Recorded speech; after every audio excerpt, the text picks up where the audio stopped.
Hello students, Saraswati शिक्षण सदन agriculture college की ऑनलाइन क्लासेस में आपका स्वागत है। अपने पढ़ रहे हैं एंटो 211, टाइटल है insect ecology and IPM. Last lecture में आपने देखा होगा हमने इंसेक्ट इकोलॉजी की जो डेफिनेशंस हैं उनकी बात कर ली थी। अलग अलग साइंटिस्ट ने जो जो डेफिनेशंस दी हैं उस पर अपने डिस्कस किया था, और इंसेक्ट इकोलॉजी कौन सी लैंग्वेज का वर्ड है इसके बारे में हमने देख लिया था, और इंसेक्ट इकोलॉजी की ब्रांचेस के बारे में देखा था। तो आज हम स्टार्ट करते हैं।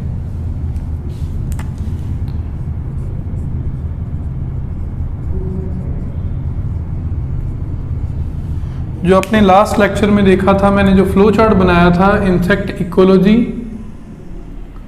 और इसको 2 पार्ट्स में डिवाइड किया था,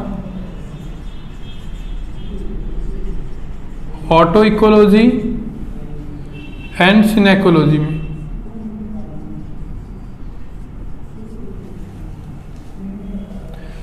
इंसेक्ट इकोलॉजी को 2 पार्ट्स में डिवाइड किया गया, ऑटो इकोलॉजी और सिनेकोलॉजी, या इसको हम लिख सकते हैं कि ब्रांचेज ऑफ इंसेक्ट इकोलॉजी। ये तो मेन 2 ब्रांचेस थी, और इसके अलावा भी इसकी अदर ब्रांचेस की भी अपने बात करेंगे। तो देखिए, ऑटो इकोलॉजी क्या है, सिनेकोलॉजी क्या है। ये लास्ट वीडियो में मैंने आपको बताया, जब एक ही स्पीसीज की स्टडी करते हैं, किसी एक ही इंसेक्ट की स्टडी करेंगे हम और उसके एनवायरनमेंट से रिलेटेड स्टडी करेंगे, तो वो हम बोले जाते हैं सब पारिस्थितिकी, ऑटो इकोलॉजी। हिंदी में हम लिख सकते हैं इसको सब पारिस्थितिकी, और ये है सम पारिस्थितिकी।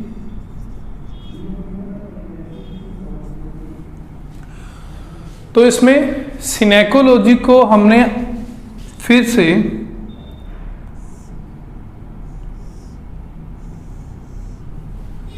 आगे 3 पार्ट्स में डिवाइड किया था, और वो है फर्स्ट पॉपुलेशन इकोलॉजी। फर्स्ट है पॉपुलेशन इकोलॉजी, सेकंड है कम्युनिटी इकोलॉजी, कम्युनिटी इकोलॉजी, और थर्ड है इकोसिस्टम इकोलॉजी। यहां तक हमने लास्ट वीडियो में या लास्ट लेक्चर तक हमने यहां तक पढ़ लिया था। अब देखिए, सिनेकोलॉजी सम पारिस्थितिकी को हमने डिवाइड किया, पॉपुलेशन समष्टि पारिस्थितिकी, कम्युनिटी इकोलॉजी समुदाय पारिस्थितिकी, इकोसिस्टम इकोलॉजी पारिस्थितिकी तंत्र, जो पारिस्थितिकी हो जाएगी, इकोसिस्टम पारिस्थितिकी तंत्र है। तो इकोसिस्टम इकोलॉजी, तो हम पॉपुलेशन इकोलॉजी की बात करेंगे। तो पॉपुलेशन इकोलॉजी में आपने पढ़ना है कि पॉपुलेशन इकोलॉजी किसे बोलते हैं। तो पॉपुलेशन इकोलॉजी के अंदर जब हम बात करेंगे तो इसके अंतर्गत एक ही जंतु जाति विशेष के संपूर्ण सदस्यों द्वारा, मतलब एक ही जंतु जाति विशेष के संपूर्ण सदस्यों द्वारा निर्मित समष्टि तथा उसका वातावरण के साथ जो संबंध है वो पढ़ा जाएगा पॉपुलेशन इकोलॉजी के अंतर्गत। तो हम इसको समझ लेते हैं कि मान लो पॉपुलेशन जो इकोलॉजी है, मान लो एक ही स्पीसीज है, ए वाले मान लो एक ही स्पीसीज के इंसेक्ट हैं। तो पॉपुलेशन इकोलॉजी की जो अभी हमने डेफिनेशंस बोली वो क्या थी, दोबारा से सुनिए। एक ही जंतु जाति या एक ही जो इंसेक्ट है उस विशेष के संपूर्ण सदस्यों द्वारा निर्मित समष्टि। समष्टि क्या है, पॉपुलेशन। मतलब एक ही इंसेक्ट की जो स्पीसीज है उसने क्या बनाई, पहले तो एक समष्टि बना ली, एक अपनी पॉपुलेशन है वो बनाई, और इस पॉपुलेशन का वातावरण के साथ क्या संबंध है। मान लो कि ये इसका एनवायरनमेंट है,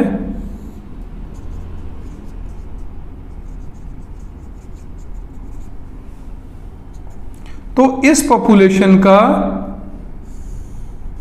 इस एनवायरनमेंट के साथ क्या रिलेशन है, उसकी स्टडी हम किस में करेंगे, पॉपुलेशन इकोलॉजी में करेंगे। तो समझ गए आप कि एक ही स्पीसीज के जो इंसेक्ट हैं, जब वो अपनी एक तो पॉपुलेशन जो है किसी भी पर्टिकुलर जगह पे रह रहे हैं, मान लो एक ही इंसेक्ट रह रहे हैं, मान लो टर्माइट की हम बात करें तो टर्माइट बहुत सारे एक ही जगह पे रह रहे हैं, अपने टर्मिट एरिया के अंदर रह रहे हैं, तो उसके बाद उस टर्मिट एरिया के अंदर जो इंसेक्ट हैं, मतलब उसके घर को बोलते हैं टर्मिटेरियम, तो जो एक ही जगह पे वो दीमक रह रही है, टर्माइट रह रही है, उसका पूरी की पूरी पॉपुलेशन का उसके एनवायरनमेंट के साथ क्या संबंध है, क्या रिलेशन है, उसकी स्टडी हम करेंगे पॉपुलेशन इकोलॉजी के अंदर। सेकंड हम बात करते हैं कम्युनिटी इकोलॉजी। देखो कम्युनिटी का मतलब ही क्या है, कम्युनिटी का मतलब है समुदाय, कि बहुत सारे जहां पे जीव या बहुत सारे इंसेक्ट प्रॉपर एक ही जगह पे रह रहे हैं, तो वो क्या है, कम्युनिटी इकोलॉजी है। तो कम्युनिटी इकोलॉजी की पहले हम डेफिनेशंस की बात कर लेते हैं, जो आपको पीडीएफ के अंदर मिलेगी, वो मैं आपको पढ़ के सुना देता हूं कि इसके अंतर्गत सभी जाति के जीवधारी, मतलब सभी जाति मतलब अलग अलग इंसेक्ट, मान लो अगर हम पॉपुलेशन या अगर हम कम्युनिटी की बात करते हैं, किसी भी एनिमल की कम्युनिटी की बात करते हैं, अगर नॉर्मल लाइफ की अंदर बात करें तो हम मान लो कि कोई प्लांट है, उस प्लांट के ऊपर कोई एनिमल रह रहा है और उसी प्लांट के ऊपर कोई फंगस लगी हुई है या किसी एनिमल के ऊपर कोई ऐसी डिजीज लगी हुई है, तो उसके अंदर जितने भी लिविंग ऑर्गेनिज्म हैं वो सारे का सारा जो एक कम्युनिटी बना रहे हैं, और उस कम्युनिटी का टोटल का एनवायरनमेंट के साथ क्या रिलेशन है, उसकी स्टडी क्या होगी, कम्युनिटी इकोलॉजी होगी। तो आपको जो लैंग्वेज मिलेगी पीडीएफ के अंदर वो है कि इसके अंतर्गत समुदाय पारिस्थितिकी के अंतर्गत सभी जाति के जीवधारियों की समष्टि द्वारा निर्मित जैविक समुदाय तथा इससे वातावरण के संबंधों का अध्ययन किया जाएगा। तो सभी जाति के जीवधारी हम समझ लेते हैं यहाँ पे कि कम्युनिटी इकोलॉजी में क्या है, मान लो कि एक स्पीसीज है, एक स्पीसीज होगी, अब कोई और अदर कलर का अपने पास मार्कर नहीं है तो इसी में समझ लीजिए A B C D, ये अलग अलग स्पीसीज मान लो इंसेक्ट की, अलग अलग समुदाय के जो जीव आ गए, तो इसका इन्वायरमेंट के साथ क्या रिलेशन है, मतलब इसमें एक ही जाति की जो संख्या थी, एक ही जाति के कीटों का जो नंबर था, उसका एनवायरनमेंट के साथ स्टडी किया गया, पॉपुलेशन इकोलॉजी। कम्युनिटी में बहुत सारी अलग अलग स्पीसीज का आपस में और उसके एनवायरनमेंट के साथ स्टडी किया गया, रिलेशन क्या है, तो वो कम्युनिटी इकोलॉजी। अब है इकोसिस्टम इकोलॉजी। तो पहले हम बात करते हैं इकोसिस्टम क्या है। इकोसिस्टम हम कहते हैं, इकोलॉजी क्या थी, इकोलॉजी तो थी किसी इंसेक्ट का उसके एनवायरनमेंट के साथ क्या रिलेशन है, वो है इकोलॉजी। तो इकोसिस्टम इकोलॉजी के अंदर हम बात करेंगे, इकोसिस्टम क्या है कि प्रॉपर हम उसकी बात करें तो इकोसिस्टम इकोलॉजी के अंदर जो आपको पीडीएफ के अंदर थ्योरी मिलेगी उसमें लिखा जाएगा कि किसी पारिस्थितिकी तंत्र के जैविक तथा अजैविक घटकों, मतलब बायोटिक और एबायोटिक जो कंपोनेंट है के पारस्परिक संबंधों तथा इनके द्वारा पारिस्थितिकी तंत्र में ऊर्जा प्रवाह, खाद्य जाल आदि का अध्ययन किया जाएगा। तो इसके अंदर हम बात कर रहे हैं कि इकोसिस्टम इकोलॉजी के अंदर प्रॉपर एनवायरनमेंट की स्टडी होगी, जिसके अंदर कोई भी इंसेक्ट रह रहा है उसका उसके एनवायरनमेंट के ऊपर क्या इफेक्ट पड़ रहा है और एनवायरनमेंट का उसके ऊपर क्या इफेक्ट पड़ रहा है, उसकी स्टडी की जाएगी इकोसिस्टम इकोलॉजी के अंदर। तो मान लो कि इकोसिस्टम इकोलॉजी के अंतर्गत हम बात करें तो दो तरह के एनवायरमेंटल फैक्टर हम आगे जिसकी डिटेल पढ़ेंगे, एक तो बायोटिक फैक्टर होंगे, एक एबायोटिक होंगे, एक फिजिकल बोल देते हैं, एक को ऑर्गेनिक बोल देते हैं। या हम सीधी सी बात करें कि कॉमन लैंग्वेज के अंदर बात की जाए तो एनवायरनमेंट के अंदर देखिए कि जो एबायोटिक फैक्टर हैं, कि एबायोटिक जो फैक्टर हैं कौन कौन से होंगे। एबायोटिक फैक्टर के अंदर जैसे टेम्परेचर हो गया, ह्यूमिडिटी होगी, लाइट हो गया, ये एबायोटिक टेम्परेचर हैं, एबायोटिक फैक्टर हैं। तो ये जो टेम्परेचर, ह्यूमिडिटी, लाइट होगी उसका इंसेक्ट के ऊपर क्या इफेक्ट पड़ रहा है, मतलब उसके नंबर उससे बढ़ रहे हैं, कम हो रहे हैं, वो खत्म हो रहे हैं, उसकी स्टडी हो जाएगी। और बायोटिक या ऑर्गेनिक जो फैक्टर है उसके अंदर आ जाएगा कि जीवों का या इंसेक्ट का आपस में क्या रिलेशन है, उनका इंसेक्ट का प्लांट के साथ क्या रिलेशन है, उन टोटल सभी की स्टडी जो आ जाएगी वो इकोसिस्टम इकोलॉजी के अंदर आ जाएगी। तो इकोसिस्टम इकोलॉजी के अंदर हम बात करेंगे कि बायोटिक और एबायोटिक कंपोनेंट की कि उसका क्या इफेक्ट पड़ता है। तो ये इंसेक्ट इकोलॉजी का जो फ्लो चार्ट है वो कंप्लीट होता है। मतलब मेन ऑटो इकोलॉजी एक ही स्पीसीज की बात हो रही थी और सिनेकोलॉजी को आगे फिर 3 पार्ट्स में डिवाइड किया गया। तो ये हमारा कंप्लीट होता है। इसके बाद हम देखते हैं नया topic, other branches of insect ecology. तो देखो टॉपिक तो अपना वही चल रहा है, इंसेक्ट इकोलॉजी। 2 ब्रांचेस की बात हो गई हैं। नई हेडिंग है अपनी अदर ब्रांचेज ऑफ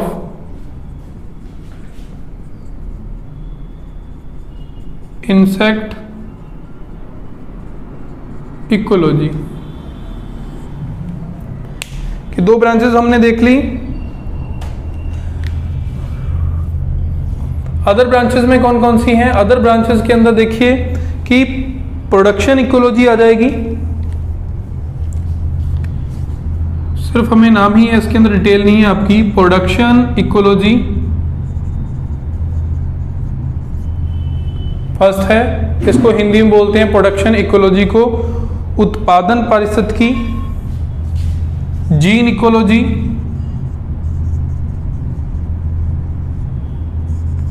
जीन पारिस्थितिकी। Palaeo ecology, gene ecology, palaeo ecology. Radiation ecology, radiation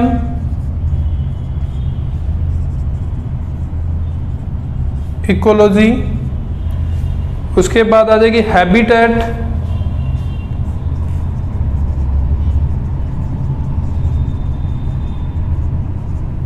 ये अदर ब्रांचेज आ जाएंगे जिसके अंदर हम प्रोडक्शन इकोलॉजी में उत्पादन की बात करते हैं, जीन इकोलॉजी में जीनों की बात करेंगे, पैलियो में पुरातत्व हैं उसकी बात करेंगे, रेडिएशन इकोलॉजी के अंदर विकिरणों की पारिस्थितिकी की बात करेंगे और हैबिटेट के अंदर हम उसके आवासों की पारिस्थितिकी की बात करेंगे। इसके अलावा कंजर्वेशन इकोलॉजी होती है जिसको संरक्षण पारिस्थितिकी बोलते हैं, और पॉल्यूशन इकोलॉजी प्रदूषण पारिस्थितिकी है।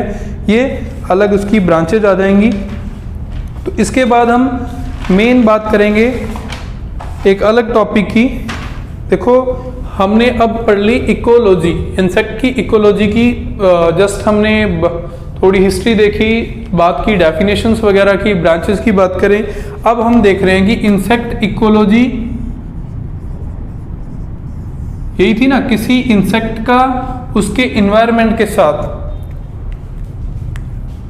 2 चीजें थी, एक को इंसेक्ट थे, इनका आपस में रिलेशन की स्टडी इकोलॉजी थी, इंसेक्ट की इकोलॉजी जो हमने बात की थी। अब देखो इंसेक्ट की इकोलॉजी की हमने थोड़ी डिटेल देख ली, हम इसके बारे में बात करेंगे कि ईवीएस की इन्वायरमेंट जो है, इन्वायरमेंट कैसे इफेक्ट करता है किसी इकोलॉजी को। तो हम थोड़ी बहुत बात करेंगे इन्वायरमेंट के बारे में कि है क्या, उसके बारे में अलग अलग साइंटिस्ट ने जो डेफिनेशंस दी हैं वो आपको मिलेंगी पीडीएफ के अंदर। तो हम बात करते हैं इन्वायरमेंट की।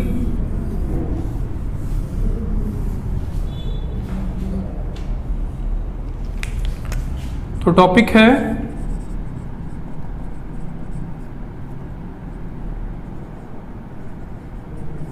पर्यावरण।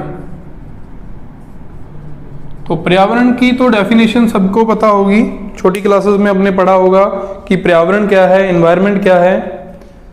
तो इसके अंदर है एक जीव या उसके समुदाय के चारों ओर पाया जाने वाला वह सब जो जीवों के जीवन पर प्रत्यक्ष अथवा अप्रत्यक्ष रूप में प्रभाव डालता है, क्या कहलाता है? पर्यावरण कहलाता है।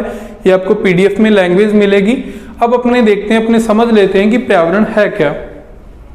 मान लो कि कोई इंसेक्ट सर्वाइव कर रहे हैं एनवायरनमेंट के अंदर, मान लो ये एक स्पीसीज है। अब इनके बाहर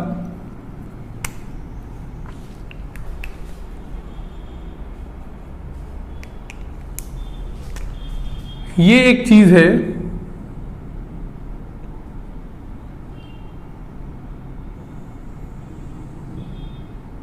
ठीक है। मान लो कि हम जा रहे हैं, हमारे ऊपर जो भी है ना, पूरा आसमान जो है उसकी अगर हम बात करें कि खुला जितना भी ये बाहर वाला एरिया है, जिसको हम कैसे भी मेंशन कर सकते हैं, हमें नहीं पता कि वो बाहर वाला एरिया क्या है, हमने उसको पर्यावरण बोला है, लेकिन हमने पहले उसको इसकी डेफिनेशन तैयार करनी। तो क्या है, मान लो कि कोई स्पीसीज रह रही है, इस स्पीसीज के चारों ओर जो कुछ भी है उसका इसके साथ पूरे के पूरी कम्युनिटी हो गई, बहुत सारी पॉपुलेशन है, कम्युनिटी हो गई, पूरी की पूरी ये जनसंख्या जितनी भी है कीटों की एक तरह का समुदाय या बहुत सारी अलग अलग स्पीसीज रह रही हैं, उनके साथ जो भी अब पर्टिकुलर एक की बात करें तो हम किसी स्पीसीज के जो चारों ओर एक या कम्युनिटी के चारों ओर जो कुछ भी है जो डायरेक्ट और इनडायरेक्ट प्रत्यक्ष या अप्रत्यक्ष रूप से इसको प्रभावित कर रहा है, क्या प्रभाव डाल रहा है, क्या इफेक्ट छोड़ रहा है, उसको क्या बोलते हैं, पर्यावरण बोलते हैं। मान लो कि आजकल मौसम कैसा है, बहुत ज्यादा ह्यूमिडिटी है ना, एक टाइम होता है कि बहुत ज्यादा गर्म हवाएं चलती हैं, तो दोनों में फर्क है। दोनों टाइम में एक तरफ देखो वो गर्मी है, एक तरफ ह्यूमिडिटी वाली गर्मी है, तो दोनों में हमारी बॉडी के ऊपर देखो क्या इफेक्ट पड़ रहा है। अब आपको लग रहा है कि ह्यूमिडिटी बहुत है एनवायरनमेंट के अंदर, आप मतलब कैसा एनवायरनमेंट हो गया है कि बाहर की हवा के अंदर मॉइस्चर ज्यादा है, चिपचिपापन ज्यादा हो रहा है, तो एक तरफ होती है बहुत ज्यादा गर्मी होती है जिसको अपने बोलेंगे कि प्रॉपर लू चल रही है, वो उस टाइप की गर्मी है ना। तो दोनों का अपनी बॉडी के ऊपर क्या इफेक्ट है, दोनों हमारे ऊपर क्या इफेक्ट डाल रहे हैं, तो उसमें हमारी जो दिनचर्या है उसके अंदर क्या है, क्या चेंजेस आए हैं, उसकी जो स्टडी होती है वो भी हमारी तरफ का जो है ना। अब कोई ऐसा तो नहीं है कि किसी ने गर्म हवा चला रखी है या अभी किसी ने मॉइस्चर के अंदर, अब बात करें कि ह्यूमिडिटी कर दी है किसी ने या हवा में नमी की मात्रा किसी ने बढ़ा दी, तो वो कौन कम ज्यादा कर रहा है, कहाँ से हो रही है, वो सारे का सारा क्या है, इन्वायरमेंट है। और उस इन्वायरमेंट से हमारी बॉडी के ऊपर क्या इफेक्ट पड़ रहा है, हम उसकी स्टडी करनी है। तो इन्वायरमेंट क्या है, किसी भी एनिमल या इंसेक्ट के चारों ओर पाया जाने वाला वह एरिया या जो भी चारों ओर पाया जाता है जो डायरेक्ट और इनडायरेक्ट उसकी स्पीसीज के ऊपर जो इफेक्ट छोड़ता है वो क्या कहलाता है, पर्यावरण कहलाता है। और नॉर्मल अगर शब्दों की बात करें तो कॉमन लैंग्वेज के अंदर हम कह सकते हैं कि हमारे चारों तरफ जो पाया जाएगा, जो चारों तरफ का जो वातावरण है, जो भी है घटनाएं हैं, चाहे वर्षा हो रही है, चाहे ह्यूमिडिटी हो रही है, चाहे लू चल रही है, वो सारे का सारा क्या है, वो है हमारा इन्वायरमेंट है। तो ये इन्वायरमेंट की डेफिनेशंस होगी। इसके बाद अलग अलग साइंटिस्टों की आपको डेफिनेशंस मिलेंगी कि अलग अलग साइंटिस्ट ने इन्वायरमेंट की क्या क्या डेफिनेशंस दी, जिसके अंदर आपको पीडीएफ के अंदर 4 मेन साइंटिस्ट जो मैंने लिखे हैं, वो तो एक तो है ए फिटिंग हो गया, टॉन्सले हो गया और एमजे मॉन्कहाउस हो गया, गिलबर्ट हो गया, चारों की आपको डेफिनेशंस मिलेंगी। तो ये आपको देखनी है, ये आपको पीडीएफ में मिलेंगी, वो आप पढ़ लेना, आपको इम्पोर्टेंट है, थोड़ी बहुत आप याद भी करना उसको कि आपके माइंड में रहे। लेकिन मेन चीज़ें जो आपको माइंड में रखनी है कि वो यही है कि इकोलॉजी क्या है, ऑटो इकोलॉजी क्या है, स्नेकोलॉजी क्या है, इन्वायरमेंट की डेफिनेशंस क्या है। इन्वायरमेंट की कॉमन एक ही डेफिनेशंस आपके याद हो जाए तो अच्छी बात है, लेकिन वो आपको पता होना चाहिए कि कौन कौन से साइंटिस्ट आए जिन्होंने इन्वायरमेंट के ऊपर अपने अपनी डेफिनेशंस रखी, जैसे एमजे मॉन्कहाउस हो गया, टॉन्सले हो गया, है ना। तो ये इनके बारे में भी आप थोड़ा बहुत पढ़ लेना, वो आपको पीडीएफ में हम प्रोवाइड करा देंगे। नेक्स्ट टॉपिक हम देखते हैं इकोलॉजिकल फैक्टर या इन्वायरमेंटल फैक्टर। तो इसकी बात हो रही है, तो इन्वायरमेंटल फैक्टर या इकोलॉजिकल फैक्टर।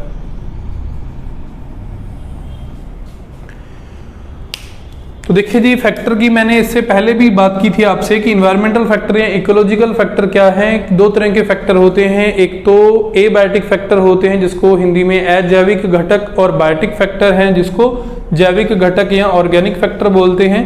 तो इसको हम एक तरह से इकोलॉजिकल फैक्टर को फ्लो चार्ट से भी देख सकते हैं। फ्लो चार्ट हो जाएगा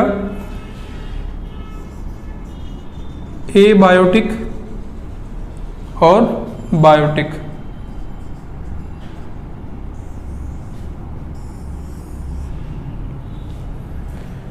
तो ये है factor, environmental factor. Ecological factor को 2 पार्ट्स में डिवाइड किया गया, एबायोटिक और बायोटिक। इसको बोलते हैं अजैविक फैक्टर और ये होते हैं जैविक फैक्टर।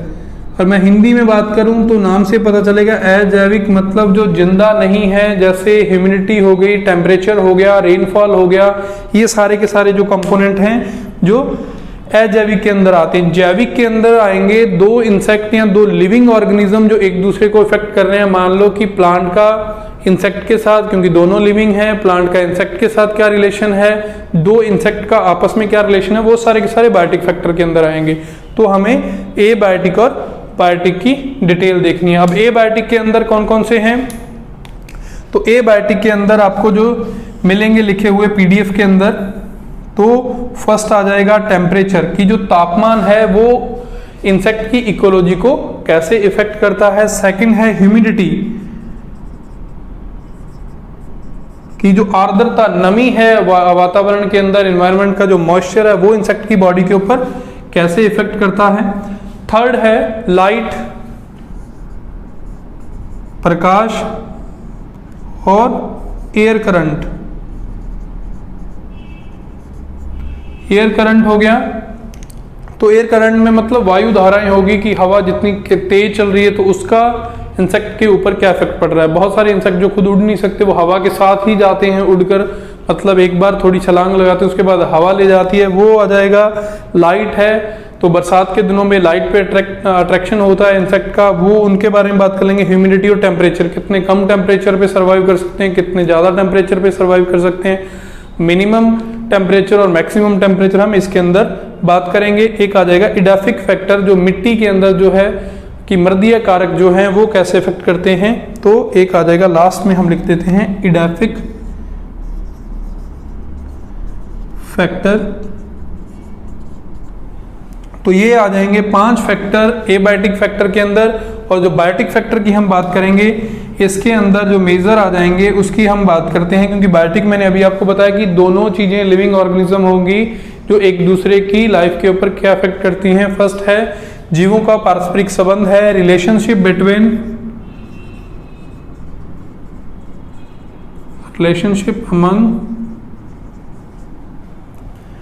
किसमें, ऑर्गेनिज्म है कोई भी दो, मतलब इंसेक्ट के साथ क्या है, जीवों के साथ जो भी रिलेशन है वो रिलेशनशिप अमंग ऑर्गेनिज्म में आ जाएगा। फिर है inter relationship with plants, inter relationship with plants, कि प्लांट्स के साथ, पादपों के साथ इंसेक्टों का जो है, कीटों का क्या संबंध है वो हम पढ़ेंगे इंटर रिलेशनशिप विद प्लांट्स के अंदर। और थर्ड है food in relation to insect, food